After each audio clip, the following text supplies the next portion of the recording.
I'm joined now by Dendi with Navi. Good to see you. Nice to see you. Are you tired after the last couple of days? How are you feeling? I'm feeling great, thank you. I noticed your family's here. They've been roaming around. Are you excited to see the documentary, and how are they feeling about seeing it as well when we show it tomorrow night? Oh yeah, we're all pretty much excited to see it, actually, yeah. Do you notice how much the crowd goes nuts for you and Navi? Do you feed off of that energy pretty well? Yeah, it's pretty amazing. It's a great feeling. It's just, you can't find it anywhere else, yeah. Well, we're excited to have you in Seattle. What are your thoughts going up against TongFu? Oh, we have a lot of thoughts, yeah. We have a lot of different plans how it will go, and I hope you will enjoy it. I think we will, definitely. Yep. Thanks for chatting with us. Good luck, Dendi. Thank you. Clement Ivanov, Puppy, Estonia, Tartu. Alexander Dashkevich, Hvost, Kiev, Ukraine. Kurozale Takhazomi, Kuroki, Berlin, Germany. Gleb Lepatnikov, Fanik, Kharkiv, Ukraine. Данил Шутин, Денди, Lviv, Ukraine. Navi, 2011 champions, and they've got a run to the finals here, and they could do it. We'll see if they can. Got to take down their first opponents, though, in just a moment, which will be TongFu in the best of three. Hvorst, Kurokai, Puppy, Dendi, and Funnick. So it is a slightly different team, but they've got some of the cores still in there, and they're very scary. You know, the Navi story hasn't really come up a lot because obviously they played on the first day. They did have all yesterday off, and now they play today. So they should be really well rested and also well prepared. What do you think they're going to bring to this match?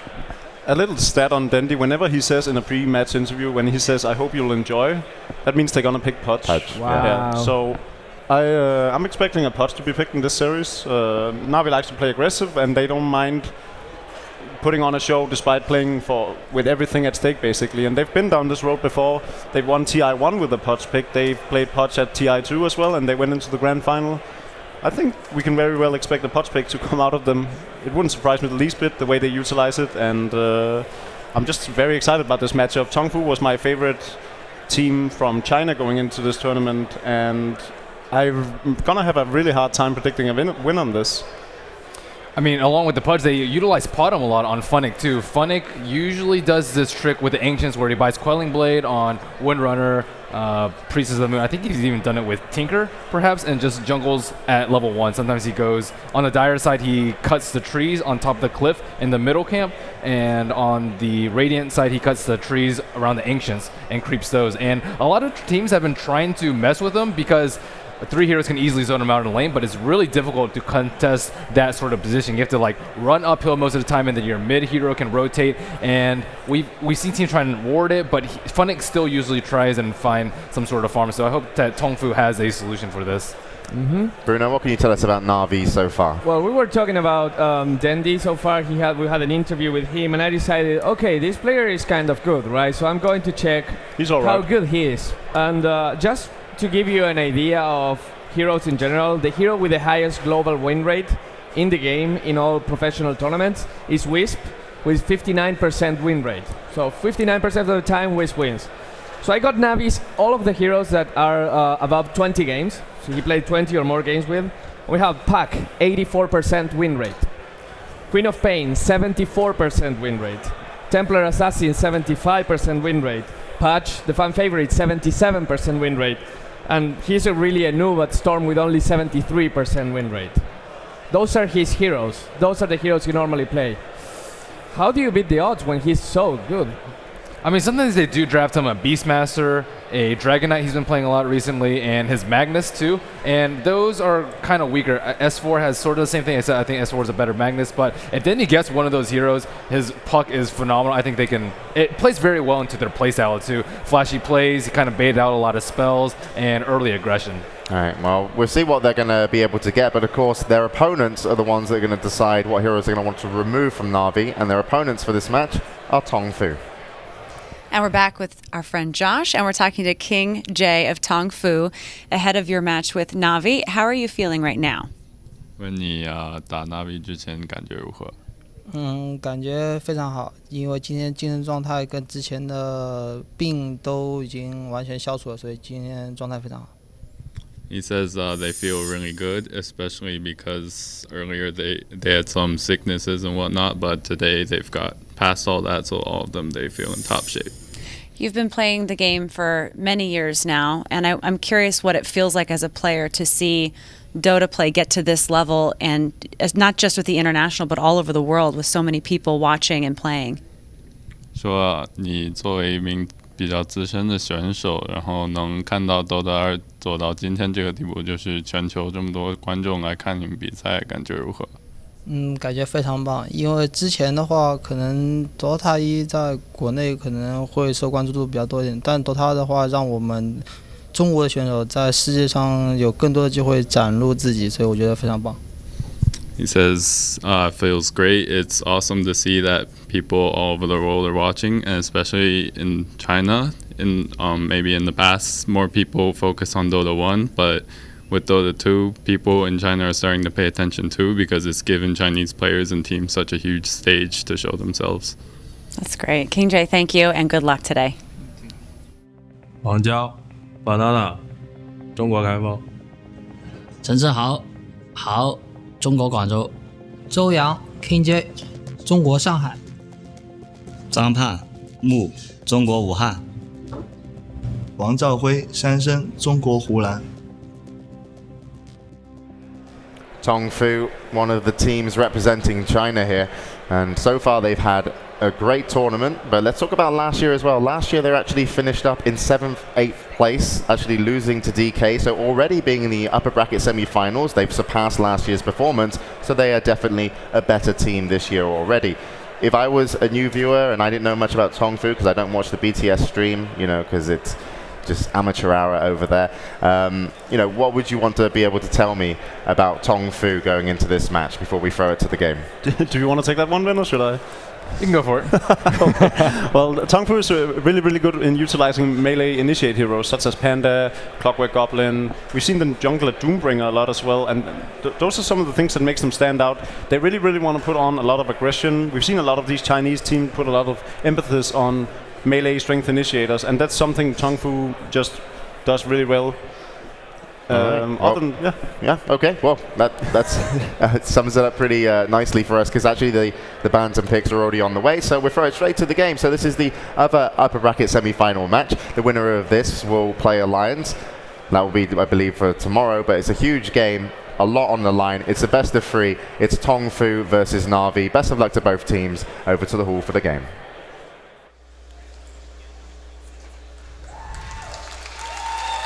Na'Vi versus TongFu. Greetings and salutations, Dota fans. We're back for our second series of the day here at the International 2013. A best of 3 on the way in the upper bracket semifinals, Draskell. We have been looking forward to this. You and I talked about it coming in, the possibility of these two teams meeting on this stage like this. Of course, the winner will advance to meet Alliance in the upper bracket finals.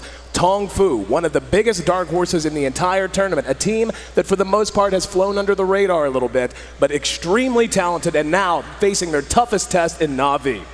I can't wait for the match personally. And the thing about watching Na'Vi is unpredictability. You never really know what they're going to be bringing to the table, but TongFu have kind of been feeling the same way. They've had some unconventional picks themselves, so both teams kind of well-versed, at least in terms of flexing their draft capabilities here so far at TI3. But Na'Vi, they start off with a Chen and a Rubik, so Kuro is going to get one of the heroes that he is absolutely famous for, and I don't know about you, but I love watching him play this hero. Oh, man.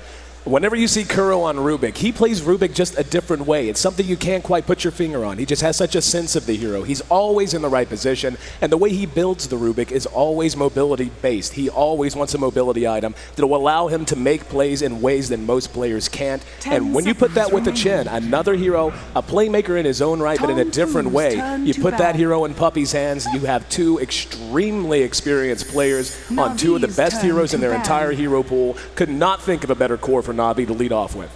I couldn't agree more. And the thing that's interesting here is just the way that the draft changes, even between the series. For instance, the last series that we just had a chance to watch, we saw a lot of Alchemist, of course. Yeah. And that hero has been predominant throughout the entire tournament, I would say, and just in terms of either sending a mid, being able to stop these kind of early game aggressive pushes. Of course, he still is available, but I'm kind of leaning towards TongFu would probably be the ones to take him here, if not. But we can see TongFu already banning out the puck as well, so that's another hero that Dendi has pretty good success with. I'm pretty sure they actually had 70-something% win rate on that hero whenever he plays it, so definitely not bad to take it out if you're TongFu. Absolutely, and waiting to see what Dendi's going to be running out of that mid position. He's really well known for a number of heroes. Been playing a lot of DK lately, and already with the Chen and the Rubik pickup, that's going to be something that TongFu's going to have to be conscious of. Wouldn't surprise me at all to see them ban the DK here in the fourth ban slot, just because of how well he would function in a push lineup with the Chen. And nope, they're actually going to take out the OD. So Na'Vi now going to have that open to them if they want. Obviously, the DK again, just a great core hero. You can stick in mid. TongFu has yet to show us their mid,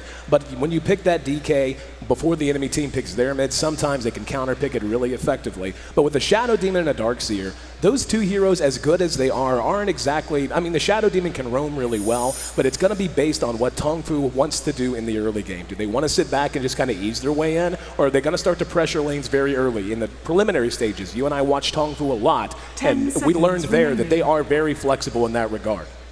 Well, TongFu have left themselves wide open. I think that's pretty much the only thing you can say in terms of their first two. Yeah. If you look at Darkseer and you think Na'Vi, do they want to go for the DK here? Do they want to try to go for that Death Poly sort of, we're going to push into your tier 1 towers, try to assume map control? They're actually going to go with a Mirana. Wow. So it looks like Funnick is going to get a chance to play that, and he definitely plays a spectacular one. But going back to TongFu's draft for a second, it's amazing to have a Darkseer because of his versatility, and Shadow Demon is one of the supports who can not only rotate during the early game, but he makes a semi-good transition into the later game phases. I'd say he's sort of like a Crystal Maiden, less lane control, but he makes very, very good transitions into the mid-late game. And now TongFu, they're actually going to go with a Spectre, and honestly, I like that quite a bit, just because Na'Vi, up until now, not a whole lot of damage. Right. I mean, they have a Chen, of course. Oh, hello! There we go.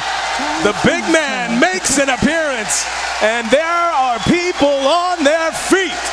Dendi Pudge going to be joining us here in Benaroya Hall, and yeah, I think that's good. That right there might be one of the biggest cheers we hear the entire series, just the pick.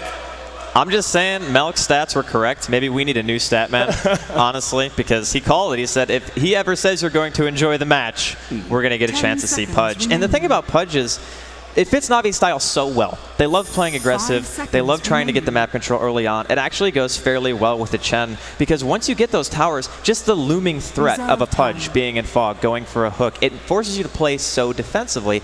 And the thing is, against TongFu's lineup right now, if any of those heroes gets hooked, it's very hard to save them. They don't have a whole lot of heroes who can react fast. They don't have any blink initiators to go in. They don't have like a Beastmaster to counter or anything.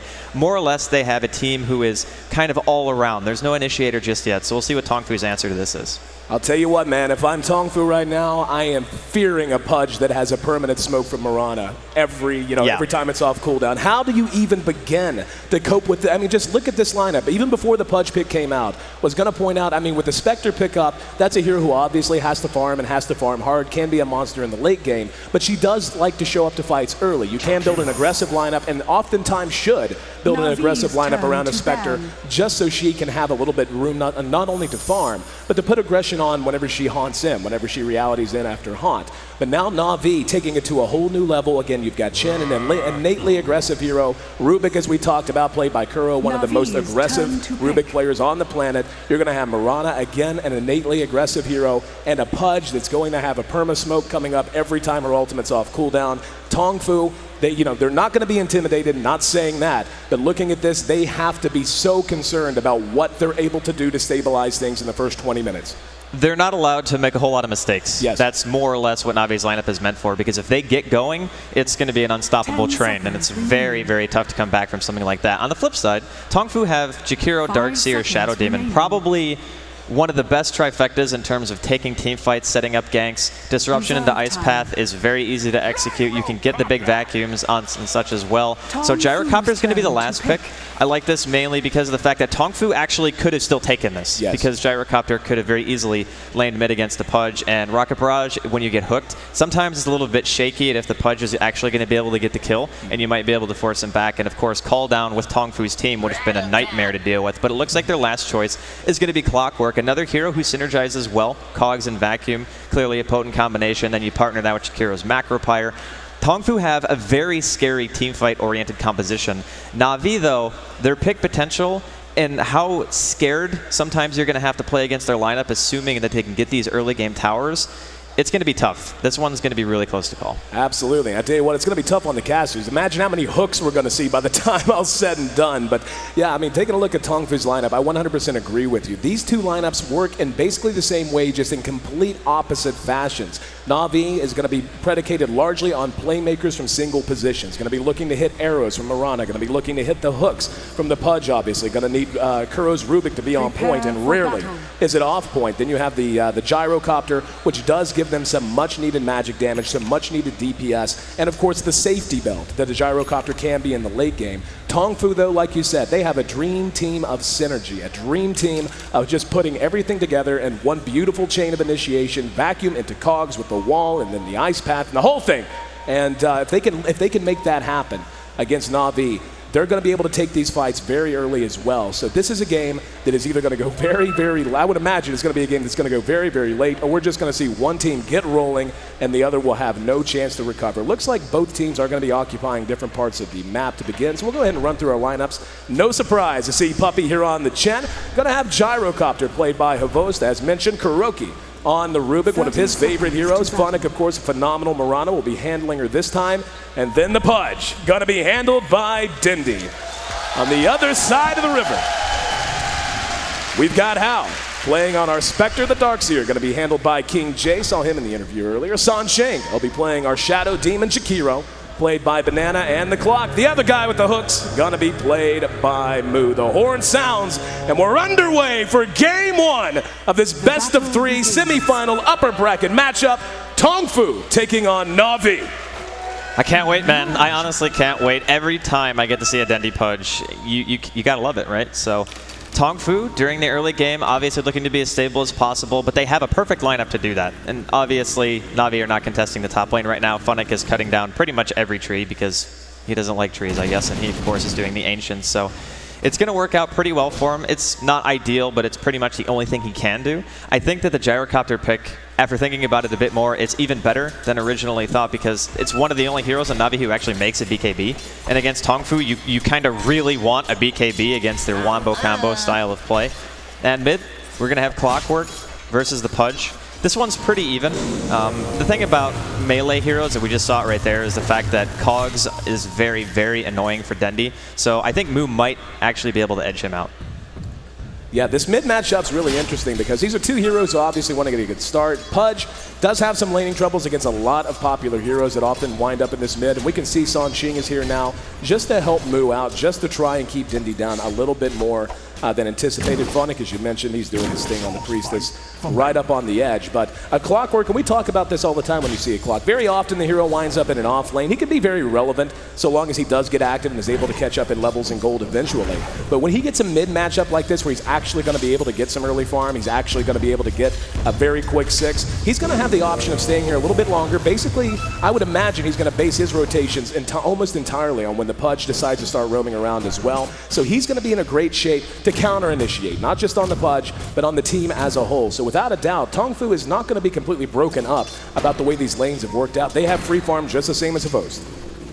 And especially with a Spectre late game, it's very, very scary because at some point, those Haunt illusions are going to do absolute work to heroes like Chen, the Rubik especially. They don't have any innate escape mechanisms, and it gets to a point where just the Haunt itself can almost kill a support. So depending on how good a farm the Spectre is going to be getting in the top lane is going to be extremely important. And of course, you can say the same thing for the Gyrocopter. And Gyrocopter is more of a mid-game fighter. Nowadays, Spectres build for mid-game, but I think their innate ability isn't as good as what a Gyrocopter brings, especially with things like cooldowns. So we'll see how aggressive TongFu want to play it. They have the capability of doing both. That's what makes their team great. And we are going to see a smoke mid. There's the cogs go down. Kuro's going to be there as well. There's Mu, the dual breath, catching him out. And Dindy draws first blood as the rest of the team arrives. Sanxing trying to make a run. There's a leap from Funnick. Funnick pursuing out. Ice Path misses. Dindy has a hook in 2 seconds, disrupts himself. Very well executed from Sanxing. Now the dual breath onto Kuro, slowing them down as they retreat. Looks like things will stabilize.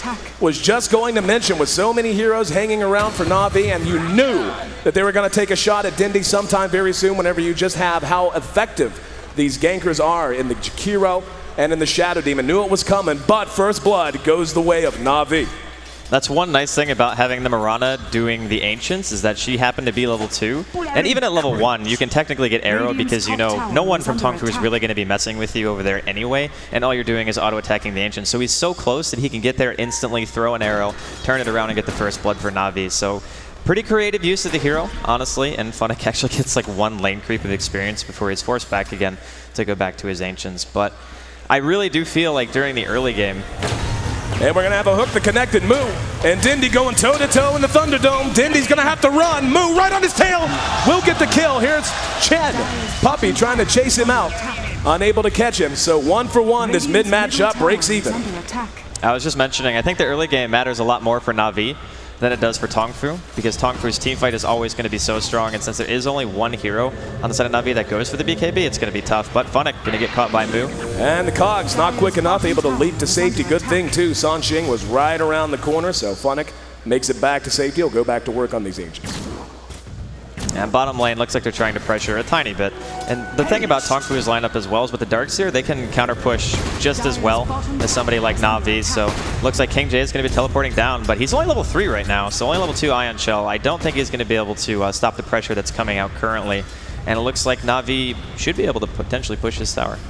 Puppey's made his way over, using his haste rune to run a little goalie, run a little defense, keep King J zoned out. But we'll pull back for the moment, but we'll see if they're going to try to get active and pushing the tower again. We do see Dindy's picked up a smoke, so very possible he's not going to be hanging around too much longer. And yeah, looks like they will go ahead and try to bring this down. The creeps this time, though, pulled back by King J, so we'll be able to delay it a little bit. We're at 5 minutes in. We got 1 kill apiece on the mid heroes, Clock and Pudge. Both Pudge almost level 6, halfway there. Mu already level 6. He's a full level ahead at this point. The help he got from the supports really helping to hold Pudge down just a little bit.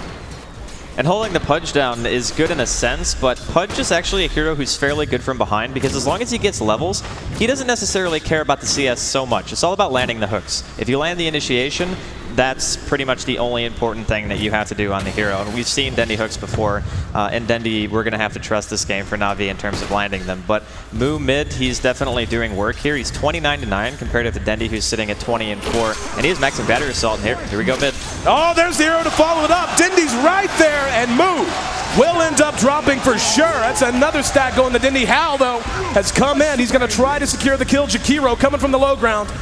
Can't get in range, and Hal taking a lot of damage. He's going to pull back. Ice Path does lock Dindy down, and the dual breath gonna be enough to force the big boy back at least a little while. Hal getting very greedy, makes it away with less than 100 HP. That's actually still a really good kill. Even trading a 1-for-1, now Dendy's 7. He'll be able to either go back to base or apparently smoke up, and Puppey's guarding an invisibility rune down here for him, so they might go for banana here. He's gonna roll over, he's got his bottle of course, and he will go ahead and activate it. Gets the 1 free bottle charge after activating it. So he's gonna have to execute this if he does want to use it right now with very little health. We'll see if he's just gonna use it to maybe go for a little free damage. Nope, he's gonna bypass mid entirely. Looks like Sanxing, or whoever the unlucky soul happens to be occupying this top lane, gonna be the target. Got about half time left on the invis. Everywhere else on the map relatively quiet. The bottom tower is going to take some creep damage, but we'll keep an eye on Dindy. Dindy trying to set up shop. Sanxing, this is an awful place for him to be. He's just going to walk up and dismember him.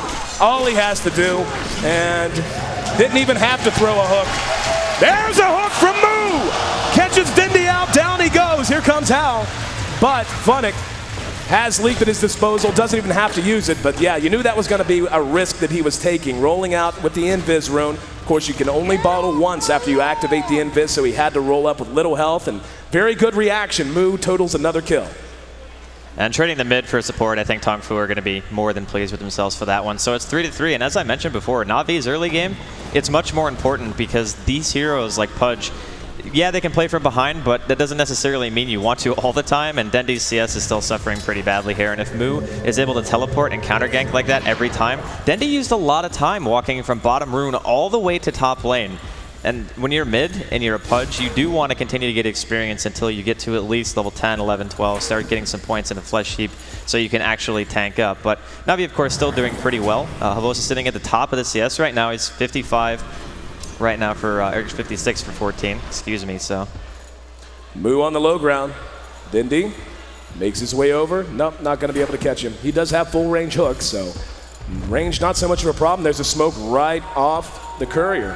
He's going to make his way back up to top. Kuro caught out with an ice path, and it looks like Banana actually got telekinesis up to the ward spot. Poor guy going to have to wait on the TP. Hang on. Dendi. Oh, Hao is so low. Dendi doesn't see him. He might be able to get eyes on him. Is he going to stop? He'll spot Sansheng first. Sansheng sees the big man. There's a disruption to buy time. The arrow's going to shoot south. Here comes Dendi. Sansheng trying to TP away. Not going to work. Another stack going to Dendi. Funny thing is, hang on in the bottom. We've got a fight that's broken out. They're trying to kill Banana, and they will get it. Mu shows his face, but decides against it.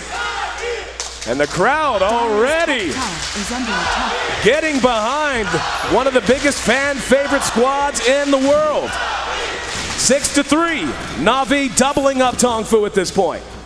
Early game execution, man. That's pretty much all that matters for the team right now. And we got 3 people bottom. Looks like they might try to pressure the tier 1 here.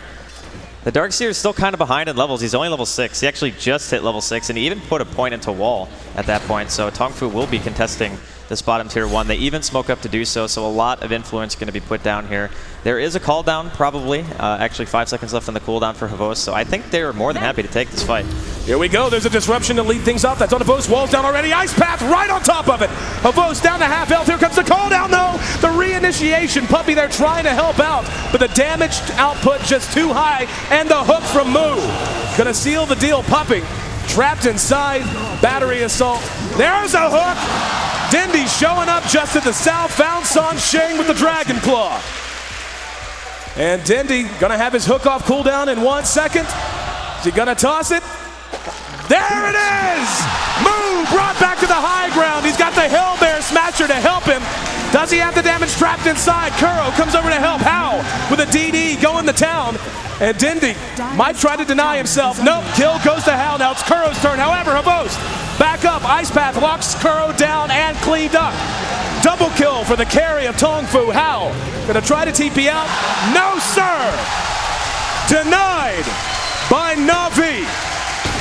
11-7 as the fight finally reaches its conclusion. We're at 10.5 minutes in. Looking at the gold, we can see Navi has opened up a bit of a lead. 1,500, just about 2,500 experience.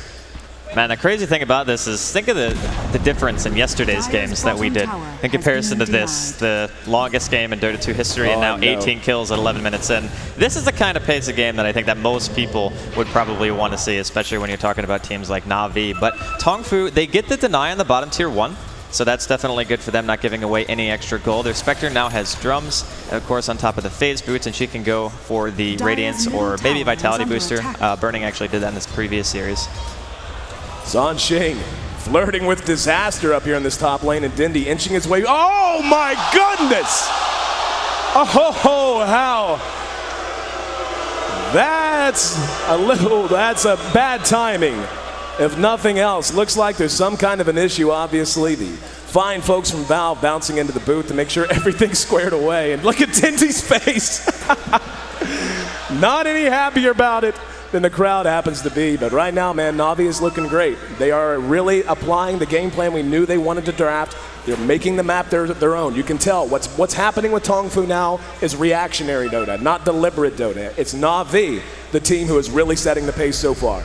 And it's really nice to be able to force TongFu to react, because if they ever get a chance to initiate with the Clockwork and the Jakiro and the Darkseer in position, they can take the fights really whenever they want, and that kind of AoE combo is devastating. To be honest, Puppey not going straight for the mech, it could end up hurting them a little bit just because of how much damage potential they actually do have in these engagements, but Na'Vi have just been executing so well. They always kind of know where TongFu is going to be. I'd say the bottom fight that we just saw was the one exception to that, and it was a bit of a drawn-out fight where I would obviously say that TongFu came out a tiny bit ahead just because they were able to deny the tower. But they still traded kills. And of course, fortuitous CD from Hao was cool too. But, I mean, the game is still very, very even. The later the game goes, though, I think there's more opportunities for TongFu to pull out these big fights. And the later the game goes, too, we talk about all the time, when those fights actually happen, the impact is much greater. No, I agree with you entirely. Like, when I look at TongFu's lineup, they have so many heroes that just never really fall off. Like, if a Pudge gets behind, he's a hero who can start to feel like a little bit of dead weight. A Hook's always nice, but if he's not dominating the map, if he's not able to pick off solo kills on his own and doesn't have at least a couple of items, once you get into the late game, he can begin to feel a little bit irrelevant. You have a Chen. As good as Chen is, he does have a best buy date. Once you get past 40 minutes, his efficacy does begin to fall off a little bit. Hand of God's always amazing. Obviously, you get a mech up. If he can get a Scepter, then of course you can extend that time a little bit. But then you look at TongFu's lineup. You have a Darkseer. Darkseer never falls off. He never gets bad. He's just as relevant at minute 61 as he is at minute 1. Shadow Demon, the same story. Jakiro maybe falls off just because BKBs come into play. His damage begins to kind of become irrelevant a bit. But then you have the Clockwork. Clockwork cogs work, they don't do as much relative damage, but they disrupt the fight the same way they do at minute 1 as they do at 61. So you have that Spectre, that late game monster through Dispersion, through Desolate, that just becomes a little too big to manage. And as good as the Gyrocopter happens to be, I just can't see Gyro out-carrying a Spectre with this kind of supporting cast that TongFu has assembled around him. Especially once you see that Radiance come up on the Spectre. That's where things really start to take a turn. Just that residual damage alone, between Haunt Images hitting you, the Radiance burn, if you actually target the Spectre as well, you're going to be talking about Dispersion on top of that. It can really deal a whole heck of a lot of damage. And because of the Shadow Demon, focusing down one hero isn't really that difficult if you're on the side of TongFu. Of course, their forte isn't necessarily single target focus, but it can be. And you're also going to have the Shadow Demon's ultimate, of course, to be able to purge through the BKB to make sure that the Gyrocopter is not going to be able to stay in range to do his full extended damage. So, of course, it's still really early on. It's only 11.5 minutes into the game. And the first tower, even though it did get denied, it opens up the map a bit more for Na'Vi to start moving around. They want to prioritize going perhaps mid. Whenever they have Mirana ultimate, taking team fights is going to be to their advantage. Clearly, it forces TongFu to always have sentries down.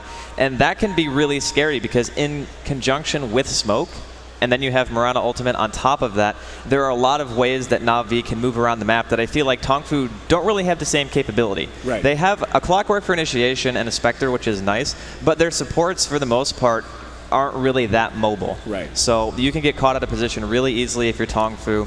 But then again, if TongFu are ready, they can react very well to tower pushes. You have a Clockwork TP in, you can hook, you can cog, and then you just have your Spectre use Haunt, and then the team fight pretty much goes from there. That's exactly what happened bottom, and that's why Na'Vi were actually forced so far back. But again, it was a bit of a dive by the Spectre. Ultimately, I think they'll probably worth it. Taking a look back at the Gyrocopter pick and how that's going to end up matching up with a Spectre, another factor to take into account. Flat Cannon, I mean, obviously that's what defines late-game Gyrocopter, being able to melt down supports in 2 or 3 shots. But just, again, looking at TongFu's lineup, they don't really have a super meltable lineup outside of the Shadow Demon. Darkseer tends to tank up as the game goes longer just by nature of how the hero works. Jakiro actually has really good strength gain for a support, so the later the game goes, he actually becomes much more survivable than he is early. Then you have the Clockwork. And Clockwork, of course, a hero that can survive, is built for survivability in many, many cases. So again, just to drive the point home, when you look at Na'Vi's lineup, it's a phenomenal lineup that's going to be very good for a very long time. But if you're TongFu, I think they do have that feeling of comfort, that feeling of, okay, if things get out of control, let's just not let the Pudge take the game over. Let's play safe. Let's not get caught out by Mirana's ultimate. Let's go late. Yeah, exactly. And TongFu, with that lineup, late is just as scary as it's going to be pretty much the entire game. Yeah, the hook's off the mark, so unfortunate for Dendi. Hook doesn't land. The crowd not too happy about it either. He did have help from Banana from behind if you wanted. Speaking of help, there's another hook that's going to be off. Kuro there to help him out. And looks like they're going to rotate over. Yeah, Banana just dropped a sentry.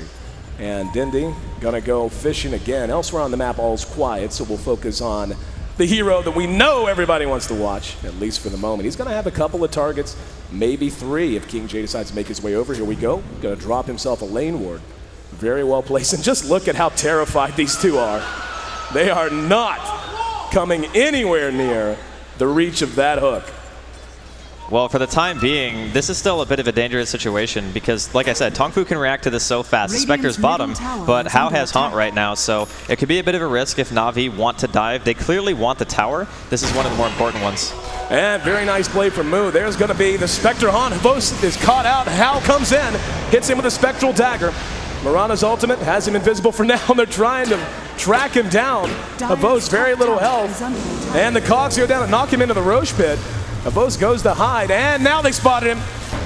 And he's going to try to deny himself on Roshan, most likely, and not going to happen. Now the re-engagement as the arrow connects, but nothing there to follow it up. Up at top, looks like it might have been a little trading in the paint, but not much else. So a very nice kill going the way of TongFu, and he actually bought back. Yeah, that's a bit interesting. I thought when he bought back, he was just going to go top because he knew the Spectre didn't have Haunt. But he TP'd mid to farm, and I don't really know if that was necessary per se, but he did it anyway, and Dendy just being a man behind the tier 1 on the side of TongFu's map, they're going to be forced out. And Na'Vi really just basically pitching a 10 here in this top lane. They have been here for quite some time, Puppy there, and they're going to go ahead and send Dendy home. And let's see, can he do it? Oh, he got a creep. Got a creep. There he goes. Yep. Hang on, he should be coming by. Anyway, for those who don't know what he was attempting to do there, and hang on, Havos is engaged. Sansheng going to be melted down. Hao, telekinesis, and the follow-up. Hao's in trouble, will end up dropping. A double kill goes to Havos. Mu had a hook, but knew it was a lost fight if he went in. He's going to drop the Cogs to cover his escape, and Funnick jumps over them. Pounding away, he's going to hook away, but there's Kuro. Kuro might be in trouble. Hook on Mu! Saving Kuro. Nobody ever said Dindy didn't have a heart. Bailing out Kuroki. They take down the tower as well. 15-8, Na'Vi rolling, and they're not about to abandon this top lane yet. Man, the Spectre dying hurts TongFu so much. They really need him to be alive, especially during those defense. But when you get caught out of position by a Rubik Gyro, the damage output is insane. He is maxing Rocket Barrage, or I should say it is maxed. So it's going to be doing a tremendous amount, especially when you're caught by yourself. And TongFu just were a little bit out of position. And that's something that Na'Vi, we talked about, they can capitalize on. He perched the courier. Here comes the arrow. Hook's going to be off the mark. Splits the wickets. King J disrupted to bail him out. Here he comes back out. Wall's going to go down and does not get it off. There's the death. Havos in trouble now. Called out, melting down Banana, and Chen got him home. Funnick is dominating indeed, and a hook from Dindy again. Finding yet another hero. Mu's going to come in. No idea how much trouble he's in. Kuro stole Ice Path, threw it out, and missed. Hao going to use Spectral Dagger to chase down Funnick. Funnick leaps away to safety. And Mu and Hao hanging around. There's the telekinesis. Will they engage? He's looking for a hook. There it is. Mu brought back in, beautiful chain on the hook into the Ice Path. Dendy thrilling the crowd and tallying the kills, finding hooks every way he looks and getting help from Kuro. Dual Ice Path, there's going to be a disruption. Sansheng telekinesis back. Dendy, whoa, no, never mind, hit a creep. Now he's in trouble, slowed down, but Chen able to get him back home. Here's a TP going to land into a melting Ice Path. Na'Vi forced to pull back. Kuro heads south while the rest head to the west. Looks like they are going to pursue it out, at least for the moment. Banana going to be surged and going to look to find someone. Kuro going to be the target. Good angle, good shot. Kuro locked down. Do they have the fall? That was a double Ice Path. And the hook right after the telekinesis. That's what we call an alley-oop, ladies and gentlemen. Dendy, the high-flying hook thrower. Gonna chase him down. One more. Why not? Can't even call it fishing. It's like fishing with dynamite. Mu's gonna re-engage though. Dindy right on top of him, doing the damage. Chen blows the heel. King J's there. Ice Path locks him down. One kill from the Rot, and King J now on the run. Dindy with a hook up in 5 seconds. You better run, King J. He's not missing today. Unbelievable performance out of Dendy this game. Just I think he's got like, what, 80-something%? What a great arrow following up the homing missile. Gets the kill. Will be trading 1 for 1, though. In the meantime, though, Na'Vi doing work and bringing down another tier 1. Well, we talked about momentum and how well Na'Vi work under those circumstances, and I think this is a perfect example. They start landing hooks, they start landing arrows, telekinesis works fantastic with Pudge in general, and stealing Ice Path, that's going to be like one of the best feelings in the world if you're a Rubik. Oh, man. Hello, Sanshing. Meet the Butcher. Dendi, at this point, we are 17 minutes into this match. He has 13 stacks on Flesh Heap. Man, this is actually insane.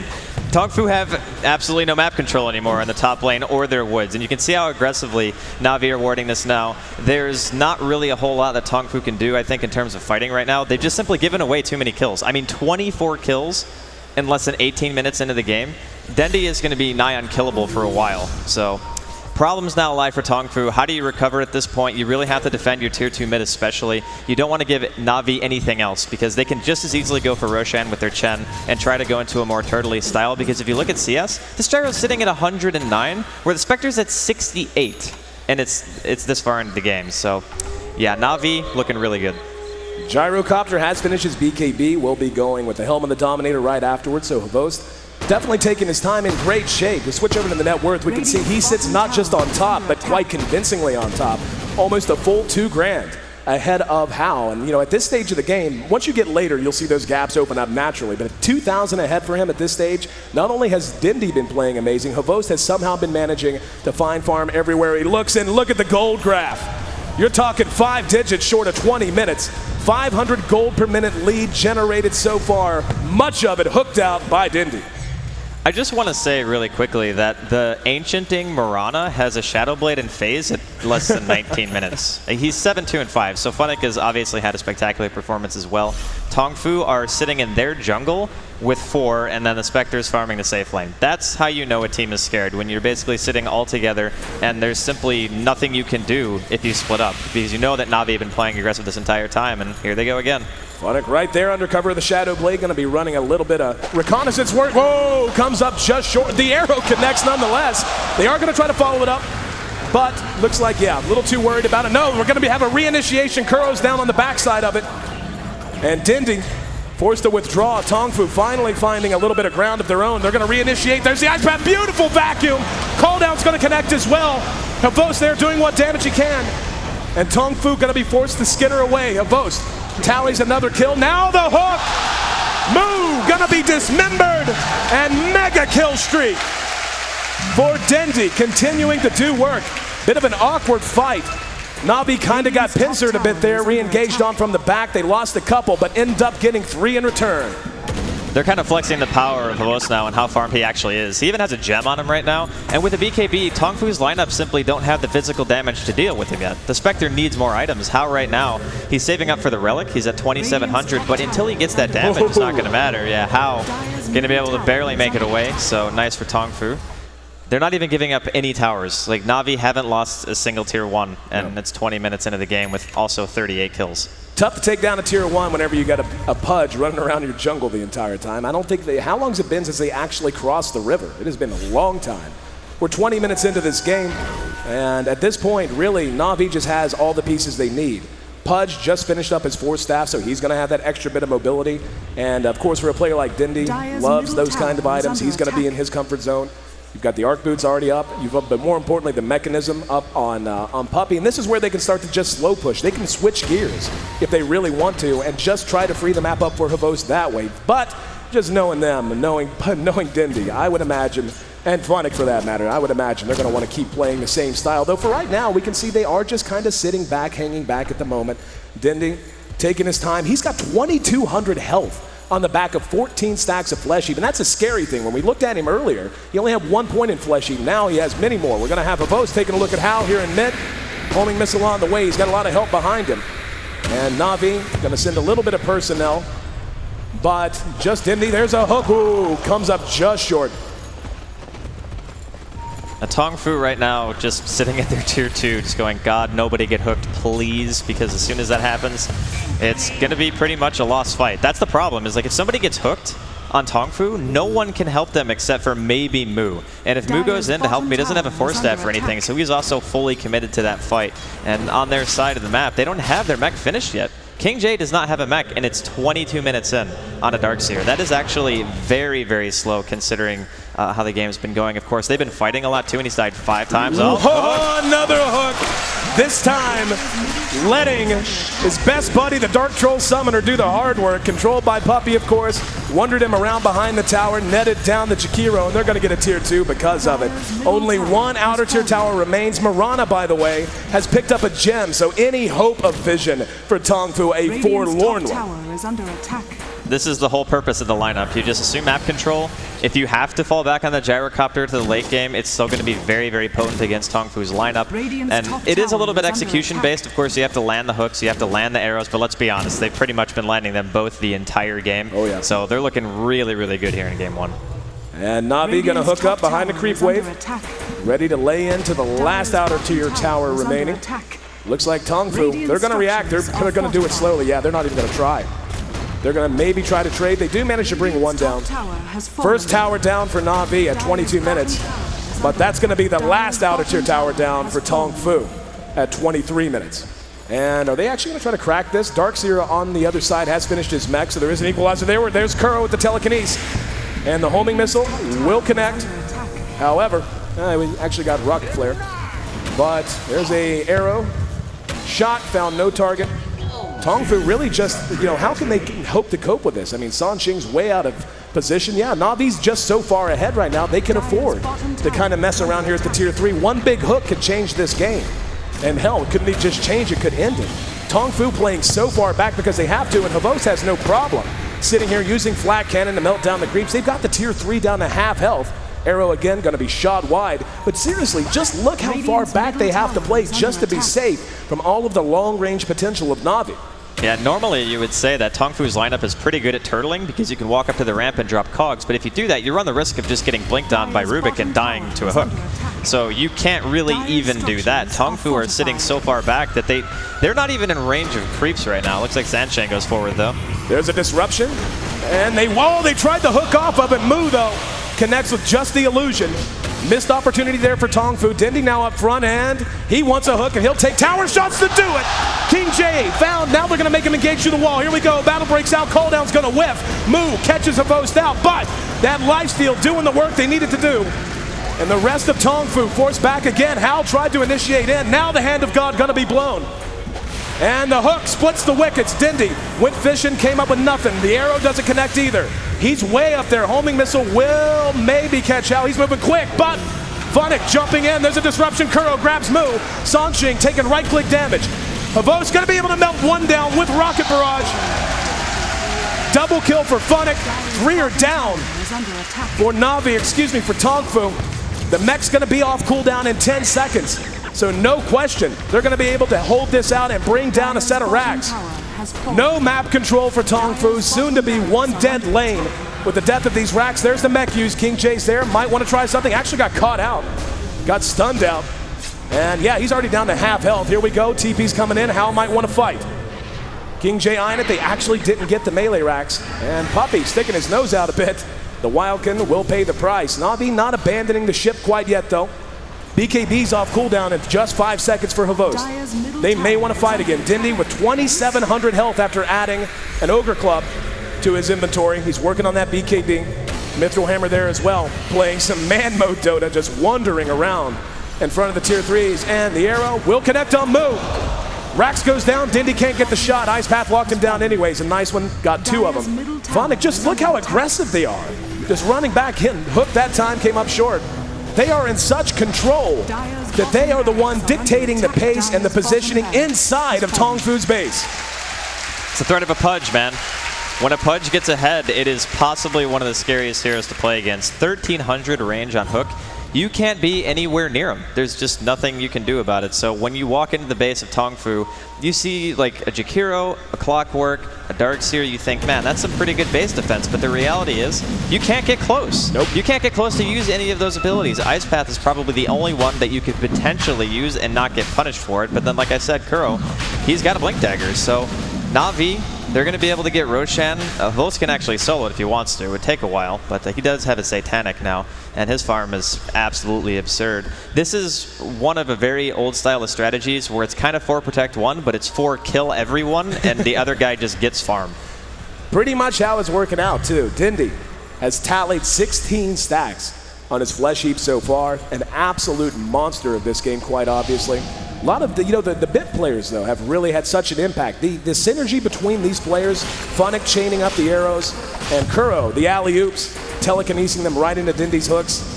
I mean, that's the kind of thing that just defines this squad, and really we're getting a first-class clinic on how to make teamwork work with a very hard-to-execute game plan. This has just been a great showing from them.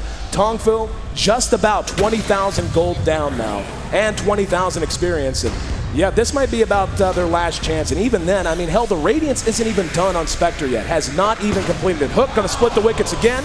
Disruption, gonna catch one out. Ice Path is there. Avos BKB's right out of it, though, using that flat cannon to melt down the supports. Taking a lot of damage. I'm a little surprised Na'Vi didn't decide to take the Roshan before another hook gonna miss. Didn't decide to take Roshan before taking a run at this tier 2, or excuse me, this mid tier 3. It is a safer choice, obviously. Like going for Roshan and then going mid, you could just send in Havost auto-attack the tower, and if he dies once, you just save your BKB and Satanic for the second life, and you can probably just win the fight based on that. But do they really even need it? I mean, they're massively ahead. It would take a very, very bad mistake coming out of Na'Vi for them to lose the next engagement. And they can slow siege the tower. They can just walk up and do what they're doing right now. And eventually, TongFu is going to have to react in some way. Otherwise, they're just going to slowly lose their base. And they're smoked up, so they can't see for hooks. Like, they're not going to have any vision, so that's definitely a smart idea. But Dendy's still going to throw him anyway, because, as he would say, you miss every hook you don't throw. Here we go, disruption to lead off, and the Force Staff gets him to the tail end of it. TongFu wants to engage out, and the wall and a hook on the punch. Vacuum misses, brought him out of it. Mu lost behind, Puppy gonna be cleaned up, and Kuro caught out as well. TongFu showing signs of life as Hal tallies a double kill. And the fight definitely going their way this time around. They needed that in the absolute worst way without some kind of a turnaround. Hook, gonna find Banana. Jakiro once again suffering Dindy's wrath. There's a call down. Will catch Mu, the arrow though, shot a smidgen off the mark. So even though TongFu again showing us a pulse, it might just be a death rattle. Dindy he doesn't care, it's fine. Tower damage, glyph it, don't care. Brings down the tier 3, putting that meat tenderizer through its paces. Mu walks up now. Yeah, finally the hook's missed. Now he'll look to re-engage. Walked up and noped right out. Now we're going to have Havos caught out, going to BKB through it. His damage output is good enough to sit in man mode. There's a disruption to try and save Mu. King J surrounding him. There's the heal. Havos, force staffed out.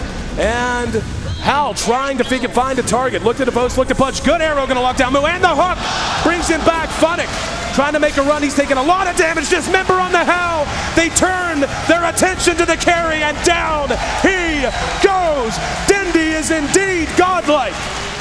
36-13, wandering through the ice path, looking for another hook. Force staff's out, actually.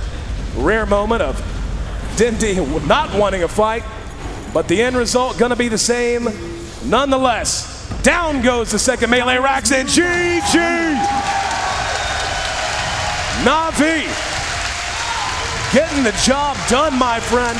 The net worth, 5 of the top 6 in net worth by the time the GG was called. All wearing the yellow and black. And they are on their feet here in Seattle. A standing ovation, well-deserved and well-earned, as Na'Vi takes a phenomenal Game 1 on the back of an outstanding performance from their star, Dindy. Yeah, ever since the hook started landing, they really just never stopped. There were a handful here and there, but the ones that really mattered, he landed every single time. TongFu, from about the 10-minute mark onward, they just didn't have any semblance of map control, even from the very beginning of the game. They went in, they tried to gank Dendy in middle lane. Funnick was there to land an arrow, and there was even a support coming in through Puppies. So they get the first blood, Dendy doesn't die, and then he just snowballs through then on out. Well, the crowd's still electric here. But we got to throw it back to the desk. Don't worry, guys. Game 2 coming up for now. Let's throw it back to James and the crew and let them break it down. Yeah, Game 2 won't be far away, but what a Game 1. Na'Vi that's how you would intimidate your opponent in the upper bracket semi-finals. You turn out with Pudge, straight out of the bat, you hit so many hooks. Unbelievable. It's like, that's the analysis of the game. I think that was pretty much the best Pudge game I have ever seen, and I've seen quite a few of Na'Vi now.